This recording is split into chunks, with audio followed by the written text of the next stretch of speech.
Rod cutting problem, ये भी optimisation problem है और इसको भी हम आज ना डायनेमिक प्रोग्रामिंग से ही सॉल्व करने की कोशिश कर रहे हैं।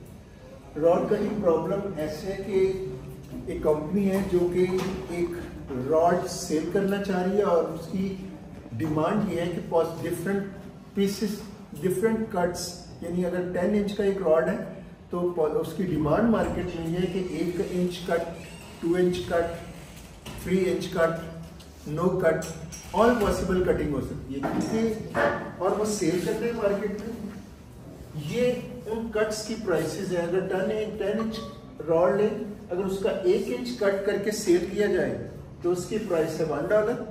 अगर 2 इंच का कट, उसकी प्राइस उन्होंने $5 रखी हुई है और 3 इंच कट, 4 इंच, तो तमाम इंचेस और ये 9 इंच कट $30।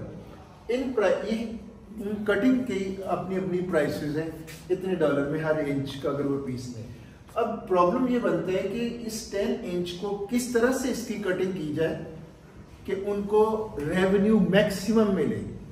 तो हो सकता है 10 इंच नो कट में $30 आ रहे हैं और 10 इंच के अगर 2 पीस कर दें 555 तो 5 इंच के $10, तो दूसरा भी 5 इंच का ही कट होगा, वो भी $10। तो 10 + 10 अगर आप उसको 5 के 2 पीस में सेल करेंगे तो आपको $20 मिल रहे हैं। अगर बिल्कुल कटिंग नहीं करेंगे तो $30 मिलेंगे।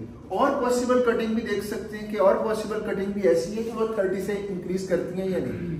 तो हमारा ऑब्जेक्टिव ये है कि हमने उस तरह से उस रॉड की कटिंग करनी है कि हमारा रेवेन्यू मैक्सिमम हो जाए। तो जाहिर है इसमें पहला स्टेप तो ब्रूट फोर्स देखेंगे और फिर हम इसको डायनेमिकली सॉल्व करेंगे, डिवाइड एंड कॉन्कर सिनेरियो से डायनेमिक में चलेंगे।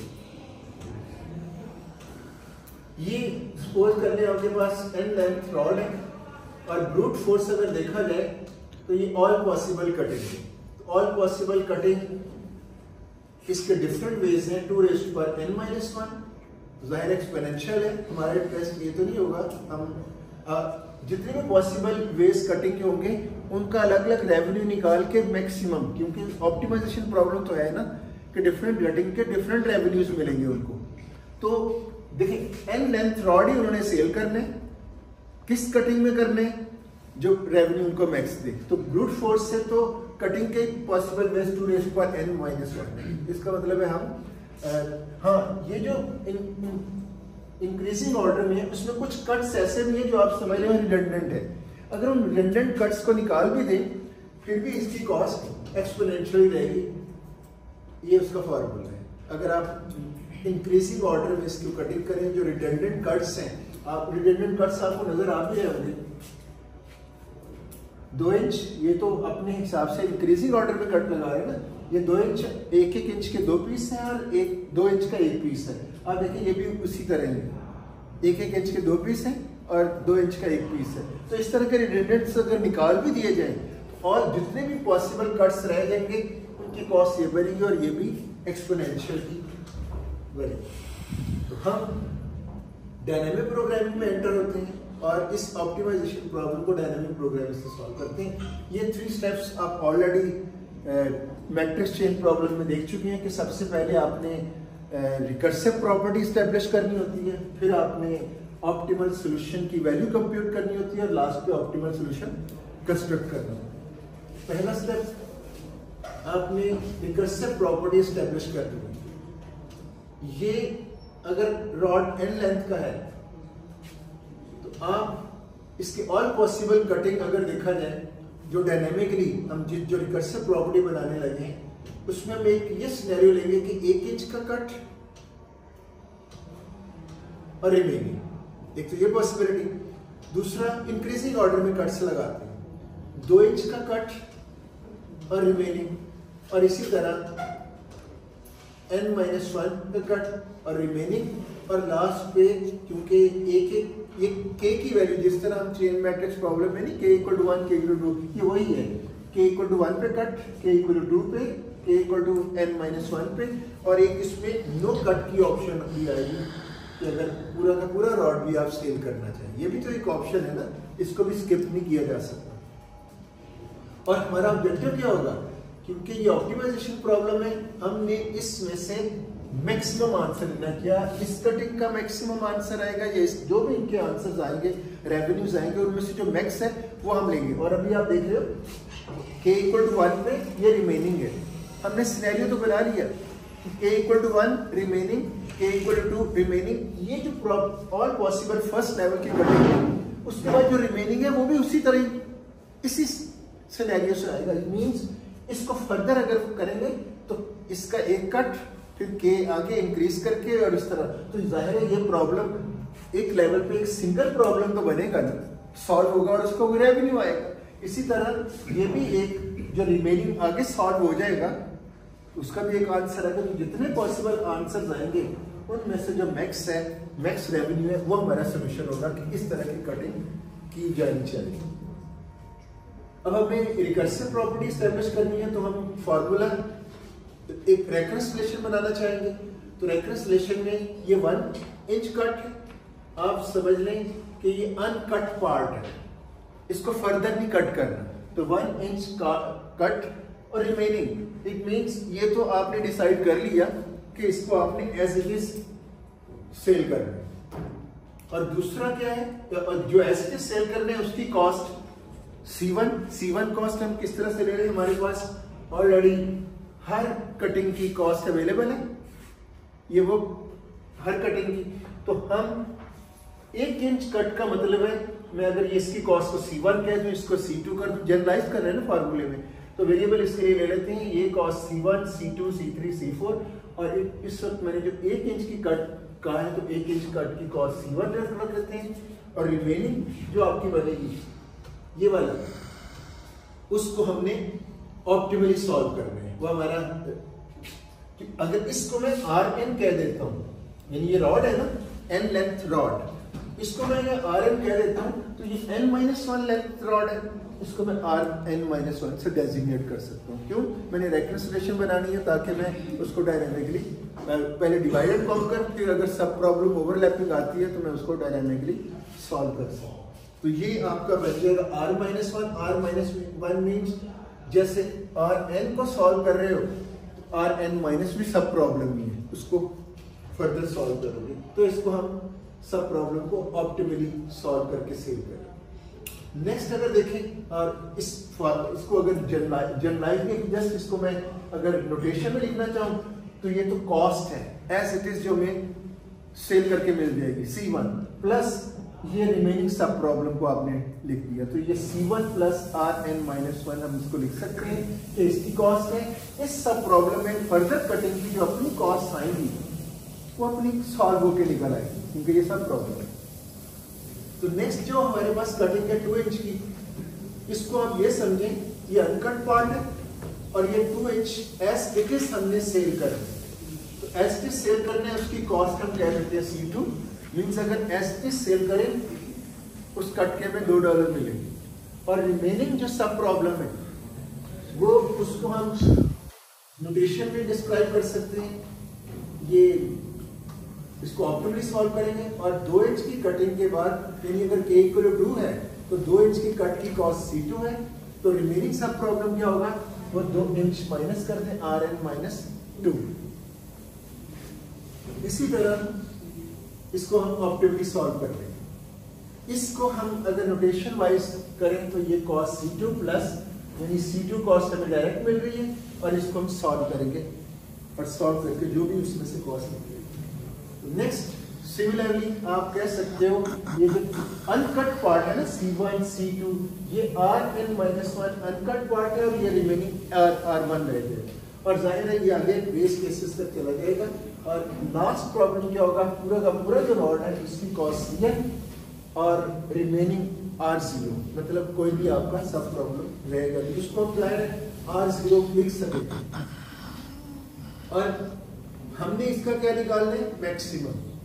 अब आपके पास इसको हम ना जनरलाइज करके अब लिख सकते हैं। अब हमने नोटेशन में इसको डिस्क्राइब कर दिया, इसकी रेफरेंस रिलेशन बन सकती है। रेफरेंस रिलेशन क्या बनानी है, ऐसी उसको रिकर्सिव डेफिनेशन लिखें जिसमें ये सारी की सारी जनरेट हो सके। तो आप अगर देखें C1, ये K अगर ले लूं मैं इसको, तो CK, और K में कह दूं 1 to n, और इसी तरह Rn माइनस k।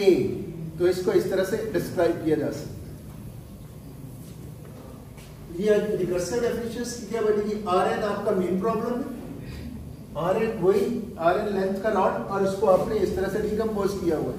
और डिकम्पोजिशन क्या कर रहे हैं, उसमें आपने एक ले लिया Ck और दूसरा क्या है Rn माइनस k, और यहाँ k लिख दें आपका 1 से k की रेंज क्या होगी, 1 से ग्रेटर और लेसर। और आप देख सकते हैं ये सारी की सारी फॉर्म से निकल सकती हैं। जब k इक्वल टू 1 होगा तो C1 R माइनस ये वाली ऑप्शन जनरेट होगी, C2 के लिए K2 के लिए C2 प्लस Rn माइनस 2 ये दूसरी ऑप्शन, और इसी तरह आप n तक चले, यानी k इंक्रीज करते जाएं तो ये सारी की सारी ऑप्शन जनरेट हो जाएंगी। और आपने इनमें से, इन सारी ऑप्शन में से आपको क्या चाहिए, मैक्सिमम वाली।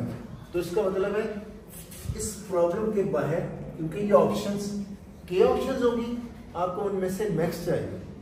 सिमिलरली जब चेन मैट्रिक्स प्रॉब्लम में हम मीन लगाया था, इसमें आपके पास, और इसकी बेस कंडीशन क्या होगी, और आपने देखा नो कट वाली ऑप्शन भी है। तो एक प्रॉब्लम आपका R0 के साथ भी होगी। R0 भी इसकी कोई कॉस्ट नहीं होगी, ये ऐसी है जैसे कोई भी रॉड ही नहीं है।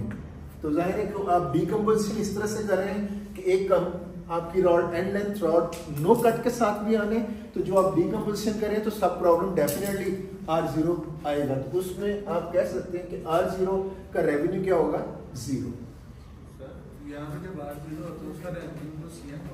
नहीं, ये इसका है रेवेन्यू, जो रिमेनिंग बचने वाला है कुछ में नहीं बचा उसकी कॉस्ट। तो ये जो आपका ये सब प्रॉब्लम बन रहे हैं R1 के साथ, R0 मीन नथिंग। तो वो क्योंकि डेफिनेशन आप बना रहे हैं और इसमें ये केस R है फुल लेंथ का, तो उस केस में सब प्रॉब्लम R0 तक जाएगी।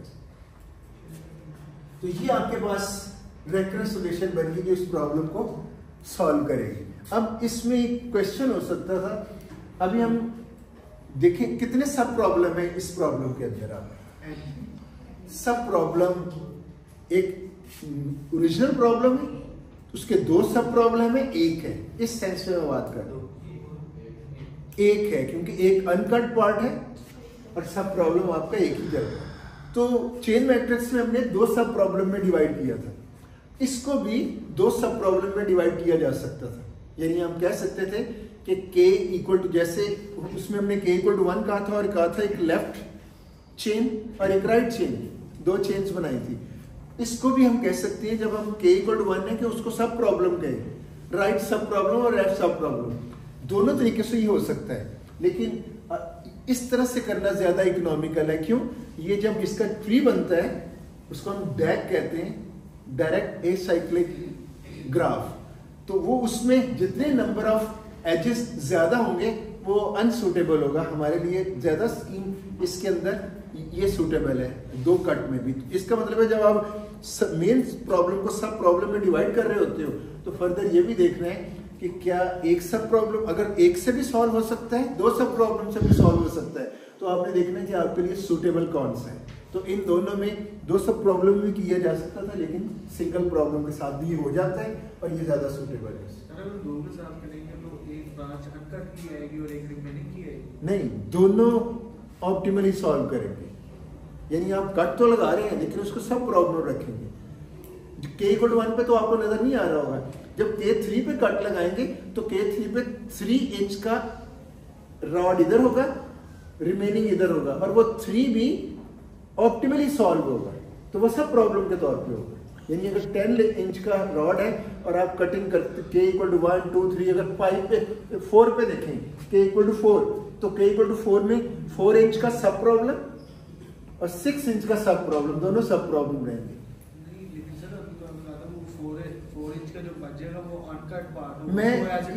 मैं अभी एक सब प्रॉब्लम सिनेरियो में कह रहा हूँ। जब एक सब प्रॉब्लम है तो एक को मैं पहले कह रहा हूँ ये अनकट पार्ट है। जब 2 सब प्रॉब्लम कहेंगे फिर अनकट पार्ट नहीं है, फिर आप उसको जो डिवाइड कर रहे हैं ये भी सब प्रॉब्लम, ये भी सब प्रॉब्लम है। तो इस एक सब प्रॉब्लम के साथ वैसे ही नजर आ रहा है कि ये इकोनॉमिकल होगा। ये हमारे पास आ गई इसकी रेकन्सिलेशन जिसके जरिए हम सॉल्व करेंगे। और कहने का मतलब है हमने पहला स्टेप क्या था डायनेमिक प्रोग्रामिंग का, एस्टेब्लिश करनी थी हमने रिकर्सिव प्रॉपर्टी, ये एस्टेब्लिश हो गई। आपने अपने प्रॉब्लम को मैथमेटिकली डिस्क्राइब करना था रिकर्सिवली, तो वो कर चुके हैं। पहला स्टेप हमारा कंप्लीट हो गया। लेकिन अभी हम डायनेमिक प्रोग्रामिंग पे देखेंगे कि हम डायनेमिक प्रोग्रामिंग पे क्यों जा रहे हैं। वैसे नजर तो आ गया, आपके पास ऑप्टिमाइजेशन नजर आ रही है कि मल्टीपल ऑप्शंस हैं, उनमें से एक ऑप्शन आपके लिए सूटेबल है। तो फिर भी हम देखते हैं कि सब क्योंकि मैंने आपको बताया था कि डायनामिक प्रोग्रामिंग की दो प्रॉपर्टीज तो मेन हैं, सब प्रॉब्लम ओवरलैपिंग और प्रिंसिपल ऑफ सब problem over principle of optimality कह लें या ऑप्टिमल सबस्ट्रक्चर। तो उस हिसाब से हम जरा थोड़ा सा इसको देख लेते हैं। तो डिवाइड एंड कॉन्कर सिनेरियो में देखते हैं कि इस प्रॉब्लम को अगर हम डिवाइड करें, 4 इंच का एक रॉड ले लेते हैं, जरा प्रॉब्लम का साइज स्मॉल कर लेते हैं। R4 मीन सब प्रॉब्लम, ठीक है। R4 को जब पॉसिबल कटिंग हम करेंगे तो पॉसिबल कटिंग में क्या है, हम सिर्फ सब प्रॉब्लम्स बताएं इधर लेके, कॉस्ट जो अनकट पार्ट है उसको स्किप कर देंगे क्योंकि उसकी तो कॉस्ट आ जाएगी, लेकिन थोड़ा सा मेंशन भी कर देंगे। ये आपके पास k = 1, देखिए R4 है, k = 1, कट पे क्या होगा, अनकट पार्ट 1 इंच, वो मैंने नहीं शो किया, उसकी कॉस्ट शो कर देंगे C1। रिमेनिंग क्या है R3, इट मींस k = 1 पे C1 कॉस्ट है वो अनकट पार्ट की और R3 सब प्रॉब्लम। दूसरा क्या होगा, k = 2 में अनकट पार्ट तो 2 इंच है, रिमेनिंग क्या रह जाएगा R2 और जो अनकट पार्ट है उसकी कॉस्ट C2।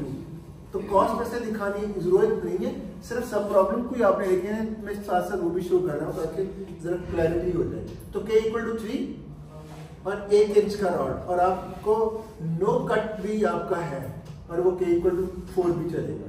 ये C3 k = 3 पे C3 अनकट पार्ट और रिमेनिंग सब प्रॉब्लम और k = 4 पे 4 इंच का रॉड और 4 पे कट लगाना है, आगे तो कुछ भी नहीं है। तो इट मींस नो, यानी R0 सब प्रॉब्लम क्योंकि आपने बेस केस इसका लिया। और फर्दर इसको फिर उसी तरह सॉल्व करना इसी फॉर्मूला से, फॉर्मूला तो यही है ना, k = 1 आपने R4 के लिए तो R4 में k = 1 ये आ जाएगा सब प्रॉब्लम, k = 2 में रिमेनिंग R2 और k3 में रिमेनिंग R1 और k4 में नो कट में रिमेनिंग R0 जो कि वो बेस केस है। अब नेक्स्ट R3 को भी इसी तरह ही सॉल्व करना है। मैंने वो जो सारी ऑप्शंस थी ना 1 2 3 4, मैंने कहा था ना एक ऑप्शन फर्दर उसी फॉर्मूले से सॉल्व होगी, तो ये एक ऑप्शन R3 वाली चल रही। तो इधर क्या कटिंग होगी, k = 1 पे इसको देखिए, k = 1 पे क्या होगा R2 और C4 R2 और C1 का कट है 1 इंच का और दूसरा k = 2 भी आएगा, रिमेनिंग R1, k = 3 भी आएगा, रिमेनिंग R0 सब प्रॉब्लम। उसको वैसे तो ये इस तरह से जाएगा, मैं इस तरह से सॉल्व कर रहा हूँ सिर्फ आपको दिखाने के लिए, अदरवाइज जब ये सॉल्व हो रहा होता है तो इस तरफ से सॉल्व हो रहा है, तो मैं उसको रिमूव नहीं करना चाह रहा, सारा का सारा ड्रॉ करना चाह रहा हूँ।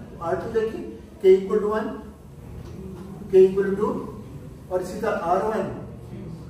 अब आ जाएंगे इस तरह वैसे जैसे प्लॉट कर रहा हूं, R1 R0 R0 और ये R0 और वो R1 ग्रीन वाला ये आई थिंक ये सब प्रॉब्लम ग्राफ बन रहा है आपका डिवाइड एंड कॉन्कर अप्रोच से। अगर डिवाइड एंड कॉन्कर आप देख सकते हैं रेड कलर में R2 रिपीट हो रहा है, जब इधर R2 सॉल्व हो रहा होगा आप सॉल्व करके निकल जाएंगे दोबारा से फिर उसी तरह से सब प्रॉब्लम ओवरलैपिंग आपको नजर आ रहा है। तो और इसी तरह R1 की रेपिटेशन, तो R4 के लिए तो रेपिटेशन इतनी ज्यादा नहीं, जितने ही R इंक्रीज R100 पे करेंगे तो अच्छा खासा पूरा का पूरा एक सब ट्री रिपीट हो सकता है।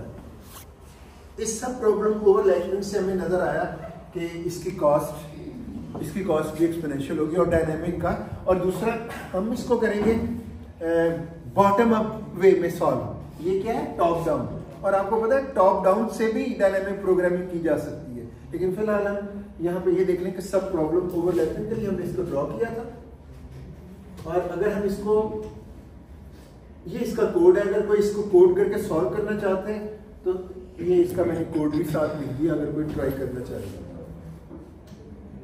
और इसकी अगर सॉल्व करेंगे, यानी इसको अगर आप डायनामिकली सॉल्व नहीं करेंगे, डिवाइड एंड कॉन्कर से करेंगे, तो कॉस्ट इसकी एक्सपोनेंशियल है 2 रेज़्ड पावर n।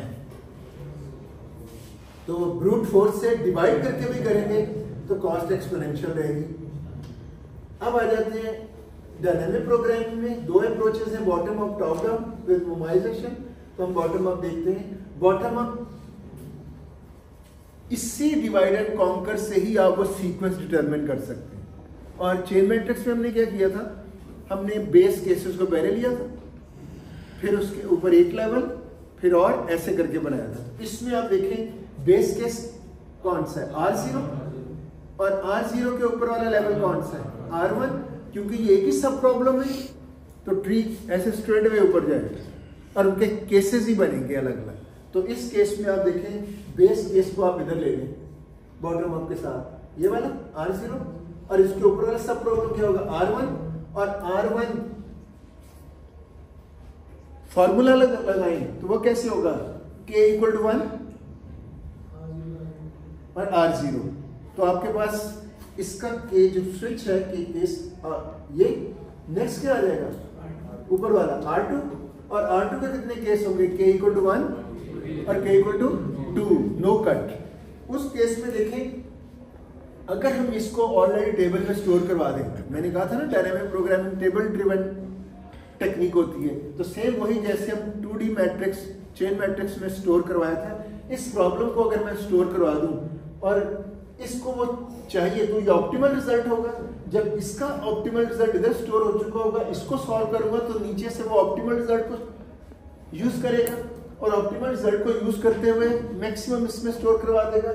R3 नीचे से, तो जब भी R3 को मैं डिसाइड कर रहा हूँ तो वो नीचे से रिजल्ट टेबल से जो बेस केसेस वाले एक बार उससे ऊपर वाले रिजल्ट्स फेच कर रहा होगा, और हमने उसको जब स्टोर करवाया होगा तो ऑप्टिमल वे में ही स्टोर करवाया होता है। जब मैं बॉटम अप वे में पहले जो रिजल्ट्स ऑप्टिमल वे में स्टोर करवा रहा हूँ उन्हीं को यूज करते हुए सब प्रॉब्लम को सॉल्व कर रहा हूँ, ये मेन प्रॉब्लम को, तो इसको हम ऑप्टिमल सब स्ट्रक्चर प्रॉपर्टी और प्रिंसिपल ऑफ ऑप्टिमलिटी भी कहते थे कि आप इस प्रॉब्लम को R2 को सॉल्व कर रहे हैं और उसके अंदर जो सब प्रॉब्लम रिजल्ट्स है वो नीचे पहले से जो ऑप्टिमल सॉल्व कर चुके हैं वो यूज कर रहे हैं।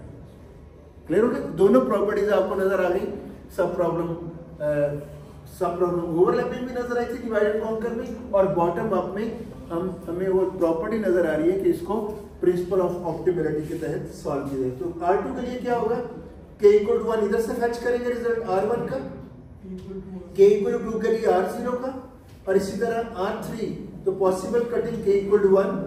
तो आप देखें यहाँ ऑप्टिमल रिजल्ट नीचे से आ चुका होगा, R3 इधर से रिजल्ट लेंगे K = 1 पे, और K = 2 में R1 से, और K = 3 में R, और इनमें से जो बेस्ट रिजल्ट होगा वो इधर स्टोर करवाएंगे।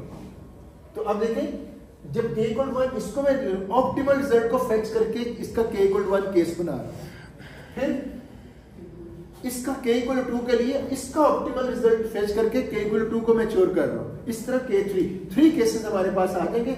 मेरे पास K = 1 वाला जो फॉर्मूला है उसमें भी ऑप्टिमल रिजल्ट पड़ा हुआ है, इसमें भी ऑप्टिमल वे से फेच किया हुआ है, और तीनों रिजल्ट जब पॉपुलेट हो जाएंगे और जो उनमें से बेस्ट है वो तो मुझे नजर आ जाएगा कि K = 1 बेस्ट है, K = 2 है या 3, वो मैं उठा के इसमें स्टोर करवा दूंगा। और आपको माइंड में रखना चाहिए कि साथ साथ K को भी आपने रिकॉर्ड करना है, जिस तरह से चेन मैट्रिक्स में किया। तो ये R4 के लिए K = 1 में R3 का ऑप्टिमल रिजल्ट पड़ा हो वो फेच करके आप इसको मैच्योर कर रहे हैं। फिर K = 2 की कटिंग पे R2 का रिजल्ट फेच कर रहे हैं, और 3 के लिए और नो कट के लिए ये फेच कर रहे हैं। और इन सारे फेच करने के बाद, कैलकुलेट करने के बाद जो बेस्ट रिजल्ट होगा वो R4 में स्टोर होगा। तो ऑप्टिमल सबस्ट्रक्चर और प्रिंसिपल ऑफ ऑप्टिमलिटी आपको नजर आ रहा है। अब हम इसको सॉल्व करने की तरफ चलते हैं। हमें ये पता चल गया कि ये डायनामिक प्रोग्रामिंग से सॉल्व होगा, सब प्रॉब्लम ओवरलैपिंग भी हमें मिल गई और प्रिंसिपल ऑफ ऑप्टिमलिटी भी नजर आ गई, सब प्रॉब्लम ऑप्टिमल सबस्ट्रक्चर भी नजर आ गई। अब एक मैंने कहा था हमने के भी रिकॉर्ड करना है, क्यों? हमारा आंसर मैक्सिमम रेवेन्यू नहीं है, बल्कि वो कटिंग है जिससे मैक्सिमम रेवेन्यू मिले। ये जरा स्टेटमेंट समझिएगा। तो जिस तरह से मैंने चेन मैट्रिक्स प्रॉब्लम में एक एम टेबल बनाया था और एक एस टेबल, तो इधर एक आर टेबल बनेगा और एक एस टेबल। तो मैंने सेम फ्रेमवर्क वही रखा है इसको सॉल्व करने के लिए। अगर आप बुक में देखें ये 2-3 पेज में किया हुआ है प्रॉब्लम ये वाला, लेकिन मैंने इसको चेन में एक ही फ्रेमवर्क के साथ किया ताकि आपको डायनामिक प्रोग्रामिंग के तमाम इंग्रेडिएंट्स और प्रॉपर्टीज का पता चल जाए। ये मुझे टेबल चाहिए था एन लेंथ, तो मैं 10 इंच के लिए डेटा मेरे पास क्या है 10 इंच रॉड का। मैं सपोज कर लेता हूँ ये मेरे पास, देखें ये प्रॉब्लम जब सॉल्व होने के लिए आएगा तो आपको तो डेटा ही मिलेगा ना, 1 इंच कटिंग का क्या रेवेन्यू है, 2 इंच का, ये आपके पास गिवन होगा। और आपके पास जो सब प्रॉब्लम्स के ऑप्टिमल रिजल्ट स्टोर करवाने हैं उसको मैं R table, R0 single table ही बनेगा ना। तो मैंने इसको इस तरह से इसलिए बनाया कि आपको वो बॉटम अप फीलिंग भी आए। हालांकि बॉटम फिजिकली नहीं होता, बॉटम अप का मतलब होता है बेस केस फर्स्ट, देन उसके बाद उससे ऊपर वाला लेवल ऐसे। और वो मैं इसको बेशक ऐसे रे बना दूं या कर दूं। बॉटम अप का मतलब ये नहीं कि नजर है नीचे से ऊपर जाता हुआ, बॉटम अप का मैं बेस केस फर्स्ट, बेस से रूट की तरफ जाए। तो इसलिए मैंने उसी तरह ये एरे को शो कर दिया 0 से लेके यानी R0 सब प्रॉब्लम से R10 प्रॉब्लम, राइट, रूट तक। तो R1 अगर आप देखा जाए तो डायनामिक प्रोग्रामिंग में आपको सारे पॉसिबल सॉल्यूशन चाहिए। R1 का अलग से चाहिए, R2 का अलग से चाहिए, क्योंकि सबके ऑप्टिमल रिजल्ट स्टोर करवाए ना। तो R1 सब प्रॉब्लम का रिजल्ट इधर होगा, R2 का इधर होगा, R3। तो आपको पॉसिबल जो कैलकुलेशंस करनी है वो ये करनी है। और दूसरा टेबल आपको चाहिए S वाला टेबल, और S का टेबल में एक साइड कम होता है, क्यों? R0 नो कट पे तो कोई के नहीं होता, तो ये 1 इंडेक्स से 10 तक ये S टेबल हो गया आपका। तो आप इधर रेवेन्यू स्टोर करवाएंगे, जितने फर्ज करें आप इधर है R4 में आप स्टोर करवा रहे होंगे, R4 का बेस्ट पॉसिबल कटिंग के साथ जो रेवेन्यू होगा वो इधर स्टोर होगा, और इसके R4 में होगा कि ये बेस्ट किस कटिंग के साथ है वो कट इधर स्टोर होगा, ठीक है, यानी के की वैल्यू। तो अभी आपको थोड़ी देर में ये चीजें पता चल जाएगी। अब मैं आपको पता है आपने चेन मैट्रिक्स में पहले डायगोनल को किया था बेस केस को सिंगल एक्सेस, तो इसमें भी आप स्टार्ट पे आपको बेस केस तो पहले ही मिला हुआ है R0, इसको तो आप इधर वैसे स्टोर करवा देंगे कि अगर रॉड ही नहीं है तो रेवेन्यू कहां से आया, आप इसको इधर स्टोर करवा दें। फिर फॉर्मूला पहले लिख लेते हैं। R1 के लिए कैलकुलेट करेंगे मिलते,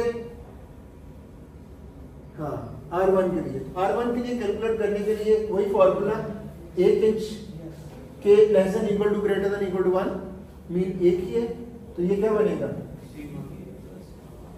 एक ही इंच है, और ये जस्ट क्या बनेगा C1 plus R1 minus 1, N minus 1 है ना, N आपका 1 है, एक ही इंच का प्रॉब्लम, तो 1 माइनस, और K भी आपका 1 है, तो 1 माइनस 1। तो ये ऐसे नहीं है जैसे सिर्फ एक रॉड है उसकी कॉस्ट ही होगी, तो आप देखिए वही चीज बन रही है, C1 प्लस R0 तो कुछ भी नहीं है, तो C1 1 प्लस R0 शुरू में बेस केस इधर पड़ा है, और इसको फेच करें आपके पास 1 आएगा, और आप इधर स्टोर क्या करोगे, ये है कि R1 1 इंच से रॉड की जो कॉस्ट बनती है वो 1 है, और इसमें कटिंग क्या आ रही है ये 1, और कटिंग क्या आ रही है, आपने उसी के को, ये देखिए n लेंथ R1 के लिए कर रहे हैं, S1 में 1 कटिंग भी वो बेसिक नो कट है, लेकिन आपका के तो वही बन रहा है ना, 1 इंच के रॉड के 1, ये इधर स्टोर करवा दो। तो ये इंफॉर्मेशन ऐसे है जी,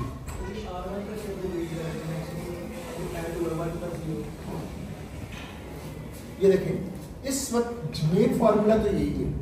आपने डायनामिकली क्या करते हैं, बेस केसेस से ऊपर अलग अलग आइटरेटिव वे में सॉल्व कर रहे हैं, हम ट्री के हिसाब से नहीं चल रहे। अब बेस केस को पहले सॉल्व करते हैं। फॉर्मूला आपके पास है आर एंड दिस वन और केस है n इक्वल टू 1 पुट कर दे तो R1 बन जाएगा। आपने इस फॉर्मूले में, और अगर ये R1 ने 1 इंच का, तो आपके पास k कितने आएंगे? आपके पास k आते हैं, नो कट तक जाना है आपने, तो इस 1 इंच कट है तो पहला कट ही आपने एक पे लगाना है, तो आपका k इक्वल टू 1 तो आ गया ना। इट मीन्स R1 मैक्स ये आपका बन जाएगा CK। k आपका क्या बनेगा? 1 इंच के लिए 1 ही बनेगा, तो C1। और R1 ये कौन सा है? n। और k कौन सा है? 1 इंच के लिए 1 जो नो कट के साथ है, जो करें तो आपके पास आ जाएगा C1 प्लस R0। क्लियर हुआ? ये दोबारा से बता दो। अच्छा, अब ये अगर देखा जाए फॉर्मूला, तो R1 कट तो वैसे भी आपको फॉर्मूले से निकालने की जरूरत नहीं थी, वैसे 1 इंच की कट की प्राइस है, लेकिन ज़ाहिर आपने डीकम्पोजिशन की है, R1 का भी उधर से निकाल, तो आप देखें वही फॉर्मूला बन रहा है C1 plus 0, R0 base case है 0 के साथ, तो मैक्स वो C1 ही होगा। तो आपको रेवेन्यू कौन सा मिला? यही वाला 1। लेकिन आपने इस वक्त k कौन सा लिया हुआ था?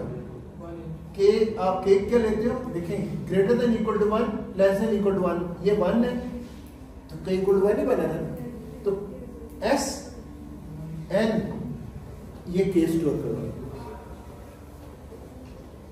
ये आगे जाके क्लैरिटी आ जाएगी आपको, क्योंकि 1 पे तो कुछ डिफरेंशिएट करना थोड़ा सा मुश्किल हो रहा है। अब देखिए R2 के लिए देखते हैं, अब आपको थोड़ी सी क्लैरिटी आ जाएगी, बल्कि R3 4 पे जाके ज्यादा क्लैरिटी आएगी। R2 के लिए क्या होगा? आपके पास 2 कटिंग आएंगी, k इक्वल टू 1 और k इक्वल टू 2 भी। k इक्वल टू माइंड में रखें, नो कट वाली ऑप्शन है, लेकिन k क्योंकि आप वो प्लॉट भी आपकी ऑप्शन में उसका रेवेन्यू भी हो सकता है, तो इसलिए हम उसको भी कंसिडर कर रहे हैं। तो आपके पास 2 केसेस होंगे, k इक्वल टू 1। इसी फॉर्मूले को आप एक्सपेंड कर दें, k इक्वल टू 1 के लिए C1 प्लस R1, क्यों? आप देख सकते हो 2 माइनस K1, तो ये R1 बन जाएगा। तो दोनों ऑप्शंस को आपने इधर ही एक्सपेंड करना है और उनमें से बेस्ट उठानी है। तो पहली option k equal to 1, C1 plus R2 minus 1 R1, ये k इक्वल टू 1 के लिए, और कॉमन लगा के दूसरी ऑप्शन भी इधर C2 प्लस 2 माइनस 2 R0।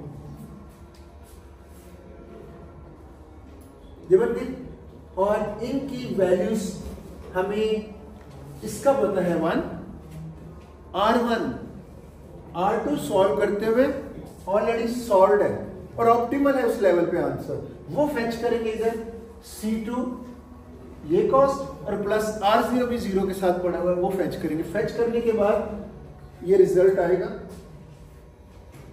ये वाला, और आप देख सकते हो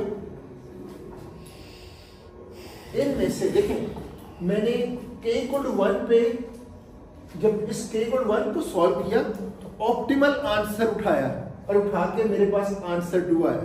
इधर से भी जब मैंने तो नीचे से ऑप्टिमल आंसर उठा के, क्योंकि वो 0 है, जाहिर है जब 0 लेंथ का तो ऑप्टिमल आंसर उसको 0 एज्यूम करेंगे, वो उठाया। दोनों उठाने के बाद ये पिक्चर हमें R2 के लिए सामने नजर आ रही है कि इनमें से बेस्ट कौन सा है। हम k इक्वल टू 1 का आंसर भी देख रहे हैं, k इक्वल टू 2 का भी, और उनमें बेस्ट कौन सा आंसर है k इक्वल टू 2। तो k इक्वल टू 2 में रेवेन्यू क्या बनेगा 5, वो 5 आप इधर स्टोर करवा दें। और आपका S टेबल कौन सा होगा? n इस वक्त 2 है आपका, तो S2 में क्या स्टोर करवाओगे? k जो बेस्ट आंसर है k इक्वल टू। ये मैसेज पता क्या मिल रहा है? 2 इंच का रॉड, रेवेन्यू क्या मिलेगा 5, और कटिंग क्या है 2 पे। 2 इंच के रॉड की कटिंग 2 के बाद मीन नो कट, 2 के 2 इंच का रॉड ही बेचना। फॉलो किया पॉइंट। नेक्स्ट आ जाए R3 पे। R3 के कितने केस होंगे? 3। k equal to 1, C1 plus n इस वक्त 3 है, 3 minus 1 K1 2, k equal to 2 पे आपके पास C2 प्लस R1 और K3 पे C3 प्लस R0। इन सब के रिजल्ट्स इस मैट्रिक्स और सब प्रॉब्लम जो ऑलरेडी सॉल्व हो चुका है ऑप्टिमल वे में आंसर पड़ा है उधर से फेच करें। सब प्रॉब्लम जो ऑप्टिमल सब स्ट्रक्चर जो आपको बताया था ये बनेगा। और इस केस में कौन सा केस बेस्ट है? 8 रेवेन्यू इधर आ जाएगा और 3 में k इक्वल टू 3। ये भी ये शो कर रहा है कि अगर आपके पास 3 इंच रॉड है तो आपने नो कट के साथ ही सेल करना है, क्योंकि रेवेन्यू आपको k इक्वल टू 3 में मिल रहा है। तो 1 inch cutting, 2 inch cutting, 3 inch cutting, 3 inch का रॉड है, 3 इंच की cutting means no cutting. R4 4 cases 2 3 4 और उनको एक्सपेंड करें। देखें मैंने इसमें प्रिंसिपल ऑफ ऑप्टिमलिटी इधर ड्रॉ करके दिखाने लगा हूं, जो भी मैं बात कर रहा था। जब आप k इक्वल टू 1 ले रहे हो, R3 चाहिए, R3 को सॉल्व तो नहीं कर रहे हैं। अगर डिवाइड एंड कॉन्कर होती तो R3 को सॉल्व करना शुरू कर देते, सब प्रॉब्लम ओवरलैपिंग। लेकिन इसमें R3 ऑलरेडी हम सॉल्व किया हुआ है, तो क्यों ना हम 4 को सॉल्व कर रहे हैं, R3 का result k equal to 1 fetch करेंगे। 4 को सॉल्व करें, R3 के रिजल्ट को फेच करें फॉर k इक्वल टू 1। 8 इधर से उठाया। नेक्स्ट k इक्वल टू 2 पे C2 तो आपके पास 5 है और R2 ऑलरेडी सॉल्व है ऑप्टिमल वे में। R2 की कटिंग का ऑप्टिमल आंसर तो बड़ा हुआ है ना, तो ये R2 इधर से उठाया ये वाला, और C3 उधर से टेबल से ले 8 और R1 इधर से ऑप्टिमल फैच करेंगे। और इसी तरह C4 9 और R0 0। अब आप देखें आपने इसको सॉल्व करते हुए जितने सब प्रॉब्लम्स की जरूरत पड़ी है आपको K1 K2 K3 के लिए सारे ऑप्टिमल यूज कर रहे हैं। तो ये अगर सब प्रॉब्लम है तो उसके सब प्रॉब्लम है तो सब प्रॉब्लम ऑप्टिमल, तो ऑप्टिमल सब स्ट्रक्चर और प्रिंसिपल ऑफ ऑप्टिमलिटी आपको क्लियर हो गई। इसका आंसर, अब ये आंसर बिल्कुल हमें क्लियर है कौन सा बेस्ट है, ये बनेगा